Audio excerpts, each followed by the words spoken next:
তুমি এখানে সই করো। এনাফ। এখন যে কাবিনের 5 লক্ষ টাকা আছে সেটা তুমি পারুলকে বুঝিয়ে দাও। তোমার হৃদয়ে দেখো না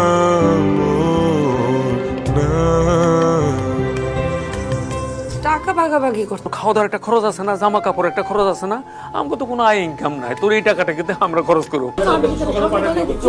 ভাইজান গত সালিশে সিদ্ধান্ত হয়েছিল যে পারুল শিমুলকে তালাক দিব, আর কাবিনের যে 5 লাখ টাকা আছে শিমুল পারুলকে তা বুঝাই দিব। পারুলের কাছে আমরা 1 সপ্তাহ সময় নিয়েছিলাম, সেই 1 সপ্তাহের আজকে হইল শেষ দিন। উকিল সাহেব আমাদের সাথে আছেন, ডিভোর্সের যে কাগজপত্র সবকিছু ঠিক আছে, এখন শুধু দুইজনে সই করলেই ডিভোর্সটা হয়ে যাবে।